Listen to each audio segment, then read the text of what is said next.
Tom Brady was the 199th pick in the 2000 NFL Draft. 6 quarterbacks were selected before him. Every team believed they had found someone better. I'd like to introduce my starting quarterback from this past season, Tom Brady. He wasn't fast. He wasn't strong. He didn't even look like a franchise quarterback. Lacks mobility and ability to avoid the rush, lacks a really strong arm, can't drive the ball downfield, does not throw a really tight spiral. But they all missed it. The one thing that would change the NFL forever. There was no hype, no spotlight, no reason to believe he would become anything special. And it was hard. I remember taking a walk with my dad and mom around the block. But over the next 2 decades, everything changed. Touchdown, Patriots! Tom Brady! Backup became the starter. Tom Brady to Brandon, touchdown! Tom Brady, touchdown! Patriots! Tom Brady, touchdown pass number 50. Kick is on the way. Kick is good! The afterthought became the standard, and the player no one wanted became the greatest of all time. And this is where the story begins. Can you do it when the speed's faster? Can you do it when you're getting hit by somebody bigger? Can you do it when the defense you're seeing is more complex? That kind of gets me fired up because I'm thinking, what the hell do these people know? Tom Brady wasn't something that happens every year. You're not going to find that 6th-round quarterback who becomes a Hall of Famer. It just isn't going to happen. And the 2017 AP Most Valuable Player is Tom Brady, ladies and gentlemen. Tom Brady. Let's go! The rise of Tom Brady. Best in the business. Before the draft, headlines, before anyone argued about greatness, Tom Brady was just a kid in San Mateo, California, trying to be seen. He grew up in a house where competition was part of everyday life. 3 older sisters, all athletes and already experienced, had lived through the moments he was still trying to reach. The parents are very involved in his life. They keep away from the sports, but they're very influential to him at the same time. They make sure Tommy does the right things, works hard, and is very respectful of his coach. At home, nothing came easily, and as the youngest, Brady spent much of his time chasing attention and working to earn his place. He followed his sisters to games, watched how they trained and competed, and over time, a quiet drive began to form. A need to prove himself and belong in that same space. I mean, I had never played until that point except in the street. So these kids came out there, they had helmets and shoulder pads that they had worn for 4 years through Pop Warner. And I went on the field and I was like, I'm going to get killed out here. There was no spotlight, no early signs of a future star, just repetition, observation, and the effort to keep up. Like many kids in the Bay Area, he looked up to Joe Montana, drawn to his composure and control under pressure. That image stayed with him and became a standard he wanted to reach. All right, as a kid playing in that backyard, who did you pretend to be? Who did you want to be? I was Joe Montana and Steve Young. But his own path didn't start the same way. In high school, he wasn't the obvious standout and didn't begin as the starter, spending his early years on the sidelines as a backup quarterback on a junior varsity team that went 0-8 without scoring a single touchdown. And I was the 7th quarterback. I was backup in high school, and I worked hard to be the starter. And you know what I did? You know what I realized I had to do? I had to work my ass off. And I had to work my ass up the whole way because there was nothing that was ever given. From the outside, nothing suggested something bigger was ahead. Yet beneath that surface, something was building. Brady spent that time observing, understanding the game, and learning how to respond when things didn't go his way. And over time, that approach began to separate him as he became more prepared for the moments that would eventually come. Within no time, the University of Michigan offered him a spot, and things started to look promising. By the time Tom Brady arrived at the University of Michigan, the expectation was simple. If you were good enough, you played. If you weren't, you waited. And for Brady, the waiting started immediately. And I'm a late bloomer, so I'm not as good as the other players. I'm not as good as the kids on my own team. I'm not as good as the guys in the league. So you were not the best player in a high school football team? No, I mean, it took me a while to get there. My first year, I was the backup quarterback on a team that didn't win a game. Didn't even start me in a game. Barely played me, and our team never won. Oh. I was starting at the very, very, very bottom. And this is on your freshman team? My freshman team. Wow. He arrived at Michigan without being viewed as the future of the program or a headline recruit, stepping into a locker room where nothing came easily and a depth chart where his name carried little weight. At one point, he sat 7th, with 6 quarterbacks ahead of him, each one closer to the field, making the path forward feel distant. That situation created urgency. Every practice became a test where each rep mattered and mistakes carried weight, knowing another chance wasn't guaranteed. Effort alone didn't separate players at this level, so Brady searched for a different edge. He sat down right in front of my desk. He said, "Coach, I'm not going to leave, and I'm going to prove to you that I'm the best quarterback." That shift came when he began working with sports psychologist Greg Harden, which changed how he approached the game. I think there was part of me that was a psychopath out there, because I was extremely hyper-competitive every day. I didn't feel like, okay, let's get to Sunday, and then now it's the time. Like, every day was the time. He focused on training his mind through visualization and repetition, building confidence before stepping onto the field. For me, anger was good. Anger was good because it was motivating. The more I could create an enemy, the more I wanted to go out and kill those guys. He would run plays in his head, read defenses, and feel pressure in advance, giving him a sense of control, even when he wasn't playing. When his opportunity came, it arrived with pressure and competition from Drew Henson, a highly regarded recruit expected to lead the program. I played in the first quarter. We didn't score. Drew came in, threw a touchdown pass in the second quarter, came in, and he said, "Drew's going to play in the second half." And a fifth-year senior, captain of the team, 10-3, won a bowl game in my 4th year, got off to an undefeated start in my 5th year, and I was like, all right, let me cheer him on. Even after Brady earned the starting role, the situation remained unsettled, with the coaching staff rotating them and splitting reps. That environment demanded precision and raised his level. In key moments, he stayed composed and elevated his performance. That became clear on January 1st, 2000 in the Orange Bowl against Alabama. Brady led the comeback, guided Michigan to an overtime win, and delivered a statement performance. 34 completions, 369 yards, 4 touchdowns, and 1 interception. The blessing for me in so many ways as a young athlete was I was never like the kid that was like, hey, that's the one that's going to make it to the NFL. Despite that performance, scouts focused on physical limitations, and his perception remained unchanged. He says, "I want to be the starting quarterback at Michigan." And he had just lost 25 pounds from appendicitis. He was the skinniest kid you ever saw in your life, talking about he wanted to be a quarterback at Michigan. It went from there to helping him understand I could not get him a starting job at Michigan. There's nothing I could do about that. By the time he left Michigan, his record reflected success, yet the recognition never followed. He was still waiting, still working to prove he belonged. And now, the next step was about entering a system that had already decided what he wasn't. The 2000 NFL Draft was expected to bring clarity after years of work, yet it unfolded in a very different way. As the draft progressed, quarterbacks were selected one after another while Brady waited, following each name closely as the list continued to grow until 6 had been taken ahead of him. Look, there's nothing wrong with being picked 199.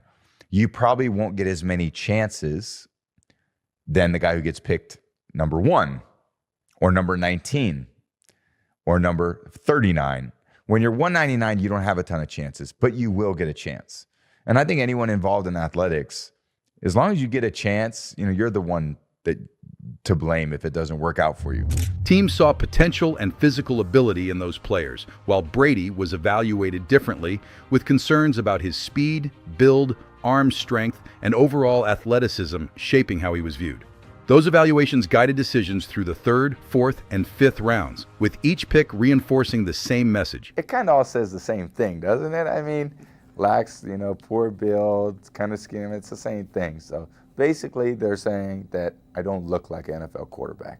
At home, Brady sat with his family, watching and waiting as the process continued, holding on to the possibility that his moment would come, even as the silence between selections grew heavier. One of the real troubling parts was the Michigan situation, the fact that really they were trying to replace him as their starting quarterback and say, okay, they don't really want this guy as their starting quarterback. They want another guy. Well, what's the problem here? We're in the draft room. It was the 5th round.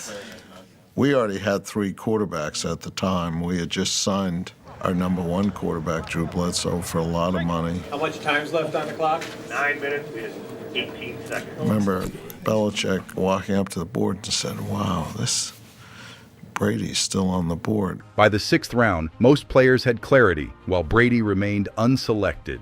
Then, with the 199th pick, the New England Patriots made their choice. A familiar name if you're a college football fan. Tom Brady, the quarterback who all he did was lead this football team, put them in the right position. Stands in that pocket, very tough. He'll take a hit. Question's going to be mobility. He only runs a 5.2, 5.40. And, of course, when you have those edge pass rushers, you have to avoid the initial defensive end, the initial pass rusher. Can he do that at the pro level? Going to New England, Drew Bledsoe, his forte certainly isn't mobility. It's dropping back, throwing the football. Brady can do that, and certainly New England's offense already designed for Bledsoe. Now comes Brady. Can he overcome that lack of mobility? For many, being drafted was the opportunity they were working toward. For Brady, it carried a different meaning, shaped as much by the teams that passed as the one that finally called. A reminder that his place in the league had never been assumed. When he arrived in New England, the situation didn't change much. I didn't feel like I was entitled to that position. I felt like I had to earn it every single day. And some days I would not have a good practice. And I'd walk in there and I'd walk into the bathroom and I'd be washing my hands and I'd look in the mirror and I'd be like, Brady, you suck. I can't believe that this team wants you as your quarterback. He entered a team where he was far from the face of the franchise, buried on the depth chart as a 4th-string quarterback behind players with more experience and stronger backing from the organization. The competition's relentless. At first I was looking at the guys ahead of me. Now I got to be looking down at the guys behind me too. But I said, you know what, I'm going to apply the same thing that I learned in those previous years. I'm going to go out there and compete as hard as I can. And I'm going to treat practice like a game. And I'm going to gain the respect of my teammates every day through my work ethic. The gap between where he was and where he wanted to be felt significant, yet his mindset remained steady. Early on, he told owner Robert Kraft that drafting him would be the best decision the franchise ever made, a belief that showed in his preparation and the way he approached every rep. This skinny beanpole of a young man walked over to me and said, hi, Mr. Kraft, I want to introduce myself. I'm Tom Brady. I said, I know who you are. You're our 6th-round draft choice. And I always remember he looked me like a laser, eye to eye, and he said, that's right, and I'm the best decision this organization has ever made. For him, every opportunity carried weight. The only approach that made sense was to stay ready for whenever the moment arrived. He opened the season deep on the depth chart as the 4th-string quarterback, spending his time running scout team reps in a red practice jersey, far removed from the spotlight. To most people in the stadium, he blended in as just another name on the roster. Inside the building, something else was quietly developing. Brady approached every practice with purpose, treating each throw with intent and every rep with focus. And over time, coaches began to notice the small details in how he operated, from his decision-making to his timing and the control he showed during practice situations. The structure of the team, however, remained unchanged. Drew Bledsoe held the role as the starter, the leader, and the player the organization relied on with certainty. That reality stayed in place until a single moment shifted everything. On September 23, 2001, during a game between the Patriots and the Jets, Bledsoe dropped back to pass. The pocket began to collapse and linebacker Mo Lewis came through untouched, delivering a heavy hit along the sideline. The impact didn't look routine, and as Bledsoe remained on the ground, the energy inside the stadium shifted. The noise dropped, players gathered around, and a growing sense of concern spread across the field. What no one fully understood in that moment was the seriousness of the situation, as Bledsoe had suffered internal bleeding, with his chest filling with blood in what was later revealed to be a life-threatening injury. The franchise quarterback was out, and with that, the depth chart lost its meaning. Brady grabbed his helmet and jogged onto the field, moving from observer into a leadership role in an instant. To have a guy come out of nowhere and play well is the worst nightmare for a guy in that position. Stepping in meant more than replacing a player, as it required taking control of a team that wasn't fully his, leading a locker room still adjusting to him, and operating within a system designed for someone else. At that point, I didn't know if I'd be in just to finish the game or the following week or beyond that. Drew was pretty injured, so it took him a while to recover, and at that time, we kind of got on a little bit of a roll. His first snaps reflected that pressure, with brief hesitation and moments where the speed of the game felt tighter, the timing sharper, and the passing windows smaller. This was the NFL, yet something became clear almost immediately in how he responded. He remained composed, moving through each play with control and settling into the rhythm of the game one drive at a time. He operated within the structure of the offense, making the right reads and delivering the ball where it needed to go, focusing on execution rather than forcing plays. That approach began to build trust. Teammates started to recognize it, coaches leaned into it, and the offense gradually responded to it. As the weeks passed, Brady continued under center, and the results began to shift in a way few expected. The Patriots started winning. I mean, the reason why I fell in love with football was what you gave me earlier in the show. Like, it was never to be a champion. I love just throwing the football. I still, when I throw the football and I see that ball spiral out of my hands, I'm like, woo, love that. His presence brought stability to the team through the way he prepared, communicated, and handled pressure. His leadership showed in consistency, in how he commanded the huddle, controlled the tempo of the game, and made decisions that kept drives moving. In close situations, he stayed composed and maintained control, giving the team a steady presence when the moment carried weight. That became his identity. By the end of the season, the situation had shifted completely as the backup quarterback had taken over the starting role and the team began responding to Brady's presence. There's so many things I sucked at, but the only way that I could get to where I wanted to get to was to have the best teammates. And the only way I could get the best teammates was if I was the best teammate. Yeah. So you had to talk the right way, hang the right way, celebrate the right way, lose the right way. When Bledsoe returned from injury, the decision no longer felt straightforward, as the team had already adjusted to a new direction. The coaching staff made the call to keep Brady as the starter, and even Bledsoe wasn't that surprised of the decision. And as the pressure increased, the biggest test of his career was waiting on the biggest stage. By the time the 2001 season reached its final stage, the New England Patriots had moved beyond being a surprise and had established themselves as a team built on consistency, organization, and discipline, with Tom Brady at the center of it all. A quarterback who began the season as a backup was now leading the team onto the biggest stage in football. The setting for it all was Super Bowl 36. The Patriots entered the game built on structure and execution, while on the other side stood one of the most explosive offenses the league had ever seen, the St. Louis Rams, widely known as the greatest show on turf. Led by MVP quarterback Kurt Warner and surrounded by elite playmakers, they had the ability to score from anywhere on the field.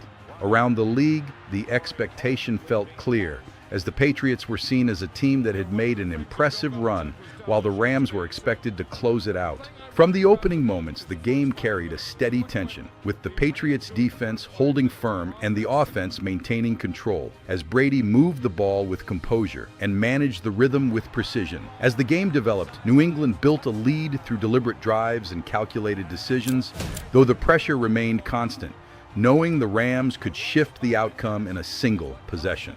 Late in the fourth quarter, that shift arrived, as Kurt Warner led a scoring drive that tied the game at 17-17, instantly changing the energy inside the stadium and pushing momentum towards St. Louis as the clock continued to run down. The situation became clear, with the Patriots taking possession of the ball with 1 minute and 21 seconds remaining and no timeouts available. In that moment, the expected approach leaned toward caution, focusing on protecting the ball, avoiding mistakes, and allowing the game to move into overtime, a direction even the broadcast began to suggest. Then Brady stepped onto the field and took the first snap, delivering a quick pass, then another, moving the ball forward with decisions that remained clear and controlled. The offense operated with purpose as his movement stayed composed. As the seconds continued to fall, the Patriots crossed midfield and the tension increased with every yard, turning the drive into a test of composure, preparation, and belief. Brady continued guiding the offense with short passes, smart reads, and sharp awareness of the clock, positioning the team exactly where it needed to be. With time nearly gone, the Patriots brought out their kicker, Adam Vinatieri, who lined up for the game-winning field goal as the stadium fell silent and the ball traveled through the air before splitting the uprights. The game came to an end, and the Patriots secured a 20-17 Super Bowl victory, marking a moment that shifted everything. Brady finished the game composed, efficient, and fully in control of the biggest stage of his career, earning Super Bowl MVP honors. It's absolutely incredible. I mean, so it's the example of what happens when guys believe in each other. And I mean, there's so many reasons why we're here. I mean, Damon and Drew Bledsoe and my coach, you know, it's always with the support. The way the offensive line played today, the running backs, Antoine. I mean, it's just dream come true. Dream come true. Super Bowl chance. 16 completions on 27 attempts, 145 yards, and 1 touchdown when it mattered most. A 6th-round pick now stood at the top of the sport, having moved from a backup role to a champion. It's hard when you're young to wake up in the off-season at 6 a.m. to go train and work out, knowing that all your friends are sleeping in and eating pancakes.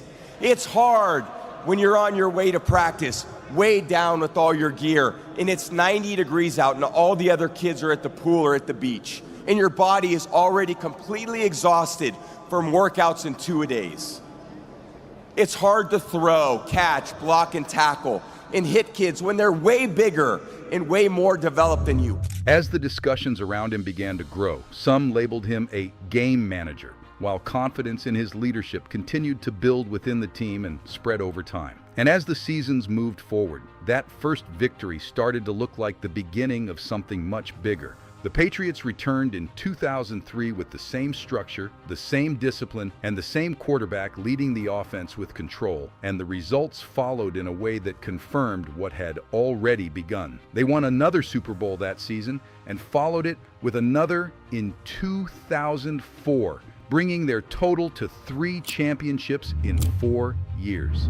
At just 27 years old, Tom Brady already held 3 rings, a level of success that reflected more than individual performance. Inside the organization, everything operated in alignment, with Bill Belichick setting the standard through a detail-focused, demanding, and consistent approach. Practices carried structure, roles were clearly defined, and every player understood what was required, creating an environment where execution became the expectation. Brady operated within that system with precision, studying constantly, preparing for every situation, and controlling the offense at a level that matched to the discipline around him. The partnership between quarterback and coach developed into one of the most effective in the league, built on repetition, execution under pressure, and consistency maintained over time.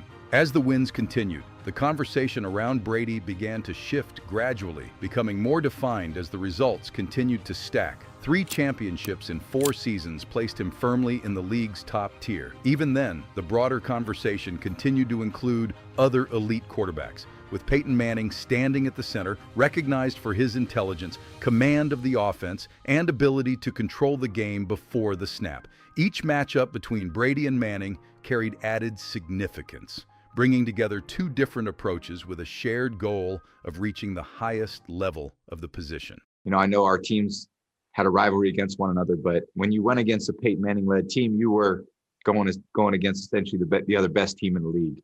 That rivalry added another dimension to Brady's career as the focus extended beyond winning and into how he compared among the league's best. Over time, his role continued to evolve. By 2007, that evolution became clear. The offense expanded, and Brady delivered one of the greatest seasons in NFL history. 4,806 yards, 50 touchdowns, only 8 interceptions. The team moved through the regular season with control, finishing 16-0 as opponents struggled to keep pace week after week. By then, the path was clear. The Patriots were chasing perfection, a perfect season, and a championship that would stand alone. And then, Super Bowl 42 arrived. It was the New York Giants that stood in the way, led by Eli Manning, with history on the line. But as the game unfolded, everything began to shift. Pressure mounted, timing broke down, and control started to slip.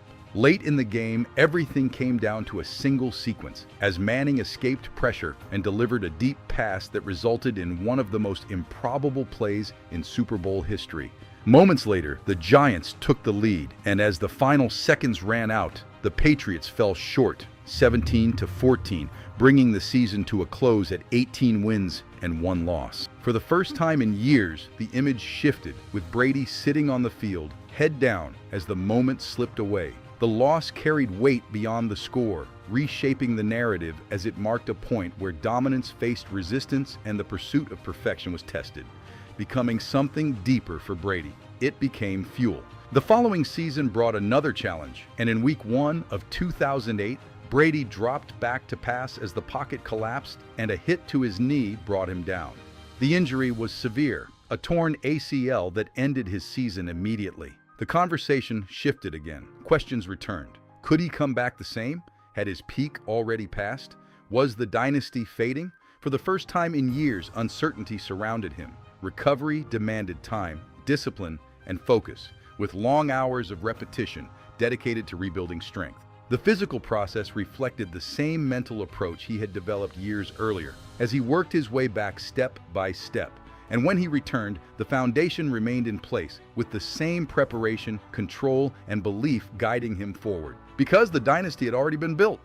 Now it was being tested. By the time Tom Brady reached his 40s, his career had already reached a level few players ever approach, with multiple championships, records across every major category, and a dynasty built over 2 decades. For many, that would have marked a natural ending, staying with one team, closing the story where it began and allowing the legacy to stand on its own. Brady chose a different path. In March 2020, he made a decision that reshaped the final chapter of his career, leaving New England after 20 seasons, 6 Super Bowl titles, and years as the face of the franchise, stepping away from the system that had defined his rise. The move carried weight, as the conversation around his success had long included a central question about how much belonged to him and how much was tied to Bill Belichick. I was a 6th-round pick. I was a 199th pick. I never forgot that. I still haven't forgot that to this day. I have a lot of perspective on where I was at one point in my life, and that not a lot of teams ever thought I could do anything for them. Not a lot of teams ever believed in what I thought I could accomplish for that team, and I was at one organization and I learned a lot. And when I had the opportunity to choose another place, it was the first time I really got to choose. Devin, you didn't get to choose. Levante, you didn't choose. Mike, you didn't choose. You got picked. I got a chance to choose. And everyone always says, why the Bucs, man? Why did you choose the Bucs? And it was a no-brainer. The system had always been part of the story, and now Brady entered a new environment with a different team, coaching staff, and set of expectations. He joined the Tampa Bay Buccaneers. With talent, playmakers on offense, and a defense capable of competing, though it lacked direction, Brady brought structure. From the first days, his approach remained consistent, with early arrivals, detailed preparation, and clear communication with teammates shaping the environment around him. He learned the system quickly, adjusted the offense, and began building chemistry with his receivers, though the process required time as the early part of the season showed inconsistency, with timing and rhythm still developing. As the weeks passed, the offense started to settle, with decisions becoming sharper and execution more precise. Once the team entered the playoffs, the focus narrowed, with each game carrying weight and each performance adding to the story. Brady moved through the postseason with control, commanding the offense, managing pressure, and delivering in key moments. The path led to Super Bowl 55. On the other side stood the Kansas City Chiefs, led by Patrick Mahomes, a quarterback representing the next generation with a dynamic and creative style, while already building his own legacy. As the game unfolded, the direction became clear. Brady operated with efficiency through short passes, smart reads, and control of the tempo, while the Buccaneers' defense applied consistent pressure, disrupting the Chiefs' rhythm and limiting their opportunities. As the game progressed, Tampa Bay maintained control, with Brady delivering touchdown passes, managing the game with precision, and staying composed from start to finish. The final whistle blew, 31-9, another championship, his 7th. Just really proud of all the guys, proud of all the coaches, the effort we put in. We knew we were playing a great football team tonight, and we got the job done. So you want to get this far, you got to get the job done, and we did it. More than any single franchise in NFL history, and this one carried a different meaning as it came outside of New England and beyond the system that shaped the early part of his career. The question that had followed him for years now had an answer that felt clear, direct, and undeniable. Brady's success traveled with him, and the significance extended beyond the championship, influencing how longevity was viewed across the NFL. Quarterbacks at that age were expected to decline, with physical limitations, reduced performance, and shorter careers becoming the norm. Yet Brady continued to perform at an elite level through preparation that became his advantage. His focus on recovery, nutrition, and training methods refined over years allowed him to sustain performance beyond traditional limits and shifted expectations across the league. I was pretty health conscious when I came into the league in 2000. Oh, okay. I was pretty health conscious. Man, I started getting involved in even vitamins, multivitamins, fish oils, all that stuff in the year 2000. The standard moved, and the idea of when a career should end no longer felt fixed. Even after reaching a level no one else had achieved, his mindset remained unchanged. Eventually, his career reached its natural conclusion. In February 2023, Brady announced his retirement through a simple video. I'm retiring for good. I have a 16-year-old son, I have a 13-year-old son and a 10-year-old girl, and they've been to enough of my games. And I want to be at their games, and I want to be there for them. The moment carried weight across the entire sport, as it marked the end of a career that had extended across generations. With players entering and leaving the league, systems evolving, and styles of play continuing to change during his time. Through it all, Brady remained consistent in every phase of his career. And when that journey finally came to an end, the conversation shifted. But whenever you look at all of these stats and all of the ownership of records that this dude has, in the biggest league, in the biggest time on the entire planet. You see, when Tom Brady stepped away from the game in 2023, the numbers already placed him in rare territory. 7 Super Bowl titles, 10 appearances, more passing yards and touchdowns than anyone in NFL history, a career that lasted more than 2 decades, 15 Pro Bowls, 89,000 plus yards, 649 touchdowns, and 3 MVPs. But legacy extends beyond numbers, and the question that followed his name remained clear. Where does he stand among the greatest to ever play? That conversation had long included Joe Montana and Peyton Manning, quarterbacks who defined eras and shaped how the position is played. Brady entered that discussion early and remained part of it as his career progressed, and over time, the field around him narrowed. Oh, I think Tom has, taken his place on the top up there a long time ago. So he's had a tremendous career. It's fun to watch, and yeah, everybody always contests over that, but I think if you look at what Tom's been able to accomplish in his time that he's played, I think puts him definitely up there in the top of the list. His career moved through different phases of the league with changes in teammates, offensive systems, and opponents, yet the results stayed consistent. Teammates pointed to the same qualities, including preparation beyond practice, attention to detail, and an approach that required focus from everyone around him. That influence shaped locker rooms, raised expectations, and established consistency as a standard. Opponents experienced a similar challenge, describing the difficulty of facing him as a mental test that involved reading defenses, understanding tendencies, and adjusting in real time. Tom was slower. The game was chess, what you think he's not going to take. You have to study Tom more from situational football, right? 3rd down and 3, 3rd down and 7, 4th down and 1, 4th down and 2, because then you understand how he's gonna play the game. Tom was not the one that always he don't go at your throat a lot, right? He just slowly cuts you, right? Each game demanded precision, where small mistakes could shift the outcome. Over time, his image extended beyond performance and became closely linked to longevity as he continued playing at a high level into his 40s while maintaining discipline in training, recovery, and preparation. His approach expanded what was considered possible for a quarterback, influencing how players across the league prepared and extended their careers. Even after retirement, his presence remained within the sport. He moved into broadcasting, became involved in ownership with the Las Vegas Raiders, and stayed connected to the game from a different perspective. The mindset that shaped his career continued beyond his final snap, reflected in how he approached competition, understood the game, and carried himself beyond the field. Now, after everything you've seen, is there even a debate left about who is the greatest of all time?